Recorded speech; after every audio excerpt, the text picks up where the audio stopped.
Film शुरू होती है मूवी के लीडिंग कैरेक्टर्स लिंकन और जॉर्डन से, मानो दोनों एस कपल किसी खूबसूरत आइलैंड पर एक अलग ही तरह की टेक्निकली एडवांस और डिजाइनर दिखने वाले शिप पर वेकेशन मना रहे हो। पर जैसे ही लिंकन जॉर्डन का हाथ थामने बढ़ता है, कुछ अनजान म्यूटेंट जैसे दिखने वाले लोग उसे पानी में खींच लेते हैं और वहीं जॉर्डन को देखने पर ऐसा लगता है जैसे ये लिंकन का कोई इल्यूजन हो। उसे ऐसा महसूस होता है जैसे कुछ लोग उसे जॉर्डन से दूर करने की कोशिश कर रहे हैं और वहीं उसे किसी की आवाज गूंजते हुए सुनाई देती है कि उसका जन्म किसी खास मकसद के लिए हुआ है। वो और भी पागल होने लगता है क्योंकि वो खुद को किसी क्यूब में कैद पाता है। कुछ अजीब तरह के साइंस और कोई पर्सनल मोमेंट्स फ्लैश होने लगते हैं और आखिर में वो आवाज उसे किसी आइलैंड में इनवाइट करते सुनाई देती है। पर अंत में झटके में नींद से उठने के बाद उसे समझ आता है कि ये सिर्फ उसका एक बुरा सपना था। अब वो जैसे जैसे अपनी मॉर्निंग रूटीन कंप्लीट करता है, हमें एज एन ऑडियंस समझ आता है कि उसका पूरा नाम लिंकन 6 एको है और जो किसी हाईली टेक्निकली एडवांस और एआई इक्विप्ड अर्थकॉन नाम के लैब में रह रहा है, जो उसकी छोटी से छोटी कंडीशन को मॉनिटर करता है। जैसे जब लिंकन को बुरा सपना आता है तो कंप्यूटर उसके बुरे स्लीप के कंडीशन को समझ जाता है और तुरंत मेडिकल कंसल्टिंग के लिए अपॉइंटमेंट बुक करता है। इनफैक्ट पिस करते दौरान कंप्यूटर उसके टॉयलेट को भी स्कैन करके डिटेक्ट कर लेता है कि उसके शरीर में सोडियम की कमी है और इसीलिए उसके फूड डाइट को न्यूट्रिशन के हिसाब से बदल देता है। पर लिंकन को इस लाइफस्टाइल से चिढ़ होने लगती है क्योंकि उसे कपड़े भी वही स्टाइल के और वही कलर के हमेशा पहनने पड़ते हैं और जब एक शू मिसिंग होने का पता चलने पर वो कंट्रोल रूम रिपोर्ट करता है, तब हमें समझ आता है कि सिर्फ लिंकन ही नहीं बल्कि उसकी तरह कई और लोग सेम लाइफ जी रहे होते हैं, जहां खास करके उनकी हेल्थ पर ध्यान दिया जा रहा होता है। उनका डेली रूटीन से लेकर खाना पीना लैब के ऑफिशियल्स ही डिजाइन करते हैं, यहाँ तक कि उनके हर मूवमेंट पर नजर रखी जाती है और खास करके टू ऑपोजिट जेंडर को एक दूसरे से बातें करना सख्त मना होता है और अगर किसी ने भी उनके नियम का पालन नहीं किया तो उन्हें पनिश किया जाता है। इस पूरे लैब में लिंकन के लिए उसकी सबसे बेस्ट फ्रेंड जॉर्डन ही होती है। पर आखिर वो लोग ऐसा क्यों कर रहे हैं? उनका कारण ये होता है कि ताकि वो लोग हेल्दी बने रहें, क्योंकि लैब से बाहर की दुनिया पूरी तरह से कंटेमिनेट हो गई है, जो रहने लायक नहीं रही। पर एक आइलैंड अब भी है जहाँ कोई कंटेमिनेशन नहीं है, जो एक स्वर्ग सा सुंदर, पर वहाँ सिर्फ वही लोग जा सकते हैं जो हर हफ्ते निकलने वाले लॉटरी जीतते हैं। पर कारण चाहे कुछ भी हो, लिंकन के अलावा और सभी अपने रोबोटिक लाइफ से तंग आ चुके होते हैं। इसलिए जब उनमें से एक, जिसने पिछले 7 साल से कोई लॉटरी नहीं जीती होती है, एक दूसरे स्टार्क वेदर 2 डेल्टा के जीतने पर उसे गुस्सा आ जाता है और अपना गुस्सा स्क्रीन पर निकाल देता है और उसके अग्रेशन को नोट करने के बाद ऑफिशियल्स उसके प्रोफाइल के अगेंस्ट इनिशियल वार्निंग रिकॉर्ड करते हैं कि अगर वो ऐसा फिर से पेश आया तो उसकी खैर नहीं। पर आखिर ये लोग कौन है और ये क्यों इन्हें एक रैट की तरह लैब में पाल रहे हैं और वो कौन से नाइटमेयर्स है जो लिंकन को हॉन्ट कर रही है, हमें क्लाइमेक्स में रिवील होगा। अब मूवी में एंट्री होती है लैब के हेड डॉक्टर मैरिक की, जिन्हें पसंद नहीं आता कि लिंकन जॉर्डन में इंटरेस्ट दिखा रहा है, जबकि ऑपोजिट जेंडर्स को दूर रहने को साफ कहा गया है। वहीं वो किसी कारण से लिंकन की नाइटमेयर्स में खास दिलचस्पी दिखाते हैं और उसकी कंडीशंस को समझने की कोशिश करते हैं। दरअसल लिंकन को वो सपना काफी दिनों से आ रहा होता है और खास करके उसे वो बोट बार बार दिखाई देता है, इसलिए डॉक्टर मैरिक उसे वो बोट ड्रॉ करने को कहते हैं। कमाल की बात ये होती है कि लिंकन सपने में देखा बोट इतने अच्छे तरीके से ड्रॉ कर लेता है, मानो वो उसकी मेमोरीज का हिस्सा हो, ना कि एक इल्यूजन, जिससे डॉक्टर मैरिक भी एकदम हैरान हो जाते हैं और इसीलिए उसके मस्तिष्क के रीडिंग्स को मॉनिटर करने के लिए उसके ऑप्टिक नर्व्स में माइक्रो सेंसर्स इंजेक्ट करते हैं, जिससे अगले 24 घंटे डॉक्टर मैरिक को उसके ब्रेन में हो रहे मेंटल स्टेट के बारे में पता चलेगा। आगे हमें और समझ आता है कि इन्हें कुछ काम भी करना पड़ता है, जैसे किसी तरह का लैब टेस्ट, कोई अनजान सिस्टम मॉनिटर करना और वहीं कुछ न्यूट्रिएंट्स केबल में इन्फ्यूज्ड टूल के मदद से विटामिन और न्यूट्रिएंट्स को इंजेक्ट करना। पर ये सारे रीडिंग्स, टेस्ट या आखिर ये न्यूट्रिएंट्स केबल जा कहाँ रहे हैं, ये किसी को भी पता नहीं होता। वहीं हमें एक और चीज समझ में आती कि रोज किसी न किसी को बाहर से रेस्क्यू करके लैब में भर्ती किया जाता है और जब भी किसी प्रेग्नेंट लेडी का डिलीवरी का समय होता है तो उन्हें भी आइलैंड जाने का मौका मिलता है, जैसे इस केस में लीमा 1 अल्फा को मौका मिलता है। पर अब इससे सबसे बड़ा सवाल ये पैदा होता है कि अगर ऑपोजिट जेंडर को घुलना मिलना अलाउड नहीं है तो कोई भी यहाँ प्रेग्नेंट कैसे हो सकता है? इसका भी रहस्य हमें आगे रिवील होगा। अब लिंकन जानबूझकर अपना सिस्टम फेल कर देता है ताकि वो रिस्ट्रिक्टेड एरिया जा सके टेक सर्विसेज को बुलाने के बहाने से, जहाँ वो कुछ समय लैब से दूर बिता सकता है और जहाँ उसकी दोस्ती टेक स्पेशलिस्ट जेम्स से हुई होती है। जब लिंकन जेम्स से बात कर रहा होता है तो हमें एज एन ऑडियंस एक और बात पता चलती कि लैब के लोगों को बाहर की साधारण जानकारी से दूर रखा गया होता है, जैसे अल्कोहल क्या होता है, मॉडल्स ने कपड़े क्यों नहीं पहने और वहीं खास करके भगवान कौन होते हैं। लिंकन को बहुत इंटरेस्ट होता है बाहर की दुनिया के बारे में जानने के लिए, पर जेम्स उसे लिमिटेड जानकारी देता है क्योंकि नियम के अनुसार लैब के लोगों को बाहर के किसी भी इंसान से इंटरेक्ट करना अलाउड नहीं है। जब जेम्स कहीं बिजी हो जाता है तब लिंकन एक फ्लाइट डिस्कवर करता है जो मानो लैब के बाहर की दुनिया से अनजाने में आया हो। पर वो सोच में पड़ जाता है कि अगर बाहर की दुनिया सांस लेने लायक नहीं है तो ये फ्लाई कैसे जीवित रहा। एक और मिस्ट्री उसके दिमाग में चमकती है कि हर दिन लैब के लोगों को सर्वाइवर्स कैसे मिलते हैं जबकि बाहर रहने लायक वातावरण नहीं है। अभी के लिए वो उस फ्लाई को एज प्रूफ जेम्स के मैच बॉक्स में कैद कर लेता है और उसे अपने साथ ले चलता है। अब हमें लैब के और सीक्रेट्स धीरे धीरे रिवील होने लगते हैं, क्योंकि जब जेम्स कंप्यूटर फिक्स करने के इरादे से प्रोडक्ट एक्सट्रैक्शन रूम आता है, कुछ डॉक्टर्स किसी प्लास्टिक पॉड को ब्रेक करके एक फुल ग्रोन इंसान को निकालते हैं और वो पॉड उसी न्यूट्रिएंट्स केबल से जुड़ा दिखाई देता है जिस पर कुछ देर पहले ये लोग काम कर रहे थे, यानी कि उन न्यूट्रिएंट केबल की मदद से इन इंसान को फीड किया जा रहा था। एक और सरप्राइजिंग बात ये कि एग्जामिनेशन के बाद डॉक्टर उसे अनजान कारण से एक फाइन प्रोडक्ट बताता है और उसे टैग करके लैब के लिए रेडी करने का क्लियरेंस देता है। इन सब के बारे में जेम्स को पता होता है, वहीं लैब के लोग बिल्कुल भी अनजान होते हैं। पर इतना कम नहीं था कि लिंकन को एक और झटका लगता है, क्योंकि जॉर्डन लॉटरी जीत जाती है, यानी कि उसकी सबसे करीबी दोस्त अगली ही सुबह चली जाएगी।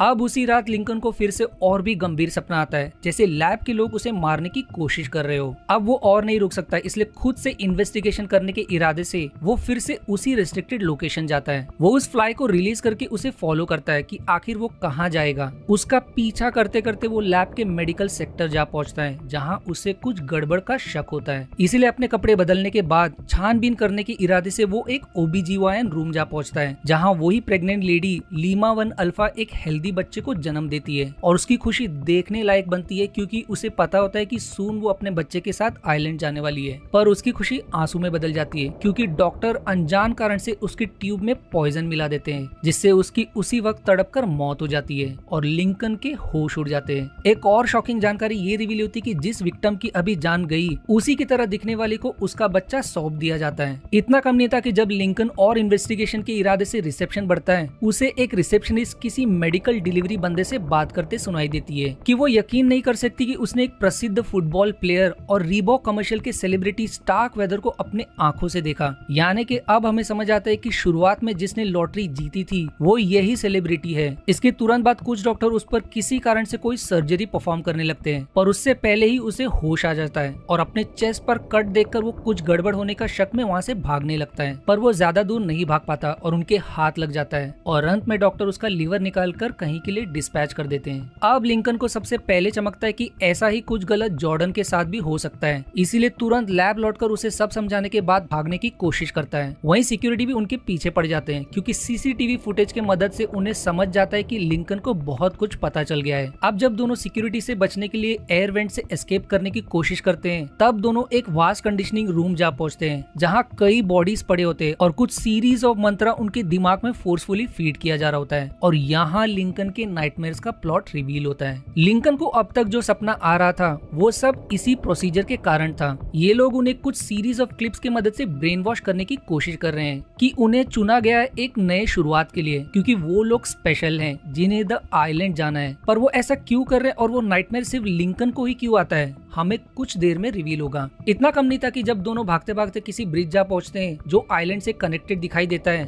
ब्रिज का कुछ डिस्टेंस क्रॉस करते ही वो आइलैंड गायब हो जाता है, जैसे वो सिर्फ एक फेक प्रोजेक्शन था। रियलिटी में उसके दूसरी तरफ सिर्फ सीरीज ऑफ टावर्स होते हैं, जहां लिंकन एक रूम ऑब्जर्व करता है जिसके ठीक बगल में आइलैंड का स्क्रीन चल रहा होता है। यानी कि ये सिर्फ एक प्रोजेक्शन था जो एक होलोग्राफिक पावर ग्रिड की मदद से क्रिएट किया जा रहा है, यानी कि आइलैंड एग्जिस्ट करता ही नहीं है। दोनों लकीली आसानी से लैब से भाग निकलते हैं और बाहर निकलते ही उन्हें एक और सच्चाई मालूम पड़ती है कि बाहर की दुनिया अब भी सांस लेने लायक है। उन्हें अब तक आइलैंड और वर्ल्ड कंटेमिनेशन के बारे में किसी कारण से झूठ बताया जा रहा है। आगे दिखाया कि डॉक्टर मैरिक न्यू क्लाइंट्स को लुभाने के लिए अपने रिसर्च से तैयार किए प्रोडक्ट एग्नेट को अनवेल करते हैं और अब हमें कंपनी के रियल बिजनेस के बारे में पता चलता है कि डॉक्टर मैरिक का एग्नेट प्रोडक्ट दरअसल एक रियल लिविंग ऑर्गन है जिसे वेजिटेटिव स्टेट में पैदा किया जाता है। वेजिटेटिव स्टेट इंसान के रिलेशन में वो मेडिकल टर्म है जब इंसान जिंदा तो होता है पर कोई sign of consciousness, awareness, emotion या दर्द महसूस नहीं करता। वो बस एक लिविंग बीइंग होता है। इस ऑर्गन की मदद से वो इंसान के किसी भी हिस्से को ग्रो कर सकते हैं, लीवर से लेकर लंग्स, हार्ट और स्किन। पर रियलिटी में ये पूरा सच नहीं होता, जो डॉक्टर मैरिक आगे स्पेशल एजेंट एल्बर्ट को डिस्क्लोज करते हैं, जिसे दोनों को पकड़ने के लिए हायर किया होता है, क्योंकि वो कंपनी के सीक्रेट्स को डिस्क्लोज ना करने का वादा करता है। और अब हमें मूवी का क्लाइमेक्स रिवील होता है। अर्थकॉन लैब दरअसल अपने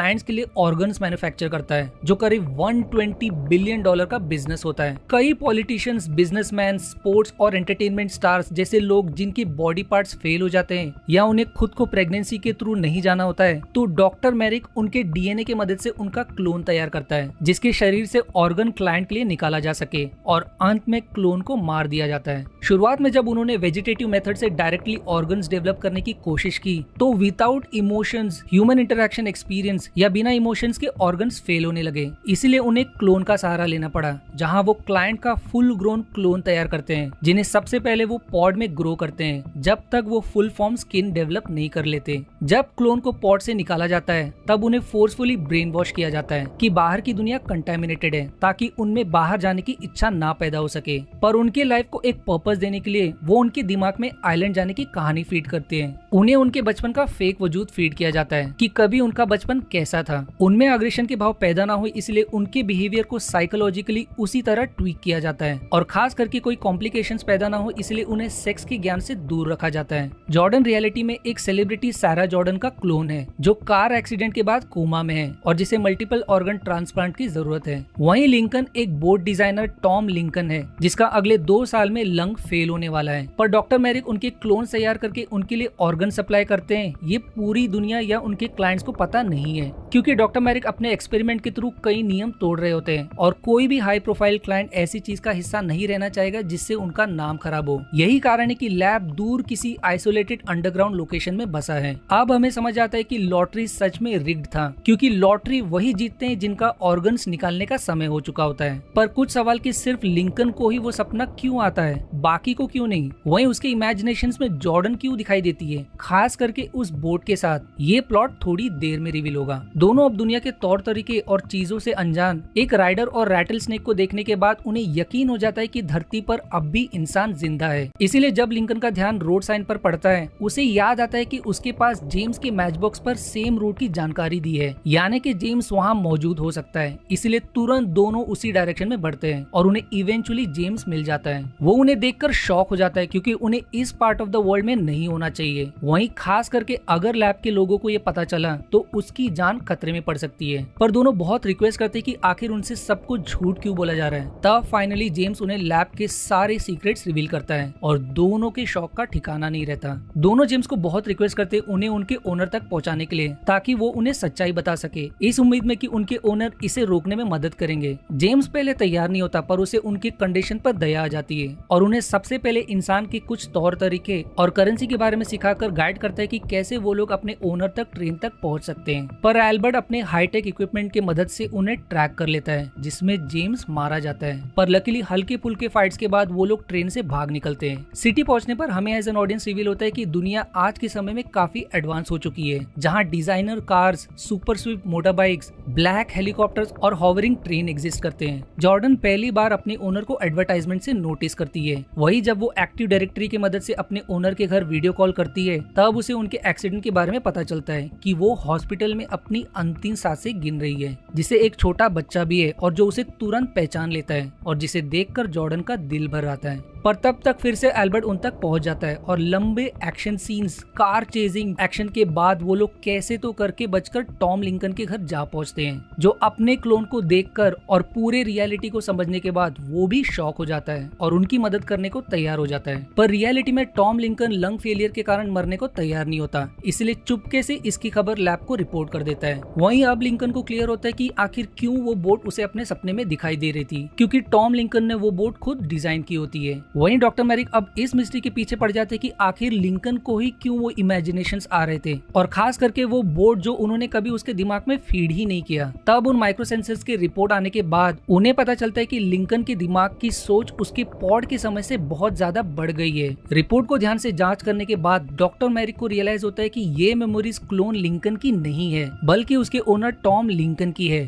यानी कि क्लोन लिंकन और जैसे बाकी क्लोन्स जो जनरेशन 3 सीरीज एक्सपेरिमेंट से बने हैं, उनमें भी अपने ओनर्स के फुल मेमोरीज डेवलप हो सकते हैं। इसलिए डॉक्टर मैरिक तुरंत पॉड में पल रहे जनरेशन 3 और ऑलरेडी क्रिएटेड क्लोन्स को लॉटरी के बहाने से इनवाइट करके खत्म करने का ऑर्डर देता है। वहीं टॉम लिंकन उनकी मदद करने के बहाने से उन्हें अपने साथ चलने को कहता है, पर जॉर्डन को उसकी बात पर शक होने लगता है। पर लिंकन रिस्क लेने को तैयार हो जाता है क्योंकि उसके पास और कोई चारा नहीं होता और जॉर्डन को वहीं रहने का सुझाव देता है। टॉम लिंकन की खबर के मुताबिक एल्बर्ट उन तक पहुंच जाता है, पर लिंकन जैसे तैसे उससे फिर से चकमा देकर निकल जाता है। अंत में टॉम लिंकन और क्लोन लिंकन के फाइट के दौरान एल्बर्ट उनमें से असली का पता नहीं लगा पाता। अब इसका फायदा उठाते हुए क्लोन लिंकन टॉम लिंकन के रिस्ट पर अपने लैब का आईडी टैग बांध देता है और एल्बर्ट गलती से रियल लिंकन को क्लोन समझकर उसे वहीं खत्म कर देता है। यानी कि अब डॉक्टर मैरिक और एल्बर्ट के नजर में क्लोन लिंकन मारा गया, वहीं उन्हें सिर्फ जॉर्डन की तलाश करनी बाकी है। अब क्लोन लिंकन टॉम लिंकन की तरह रहने लगता है, पर क्योंकि लैब की नजर में क्लोन लिंकन मारा गया तो उन्हें उसका रिप्लेसमेंट फिर से तैयार करना पड़ेगा। इसलिए लैब से टॉम लिंकन के लिए कॉल आता है कि उसे फिर से डीएनए स्कैन के लिए आना पड़ेगा और वो ये बहाना करते हैं कि उनके लास्ट एक्सपेरिमेंट में कोई इन्फेक्शन हो जाने के कारण उनके सारे क्लोन्स को रिकॉल किया गया है, जिससे अब लिंकन को समझ आ जाता है कि उनका प्लान क्लोन को खत्म करना है। लिंकन उन्हें मरता देख नहीं सकता, इसलिए प्लान बनाकर असली टॉम लिंकन के भेस में लैब पहुंचता है। वहीं जॉर्डन भी झूठ पकड़े जाने की एक्टिंग करती है ताकि दोनों अपने प्लान को अंजाम दे सके, पर असली टॉम लिंकन की भी लाश लैब लाई होती है क्लोन लिंकन समझकर, और उसके गलत रिस्ट पर आईडी टैग का पता चलने पर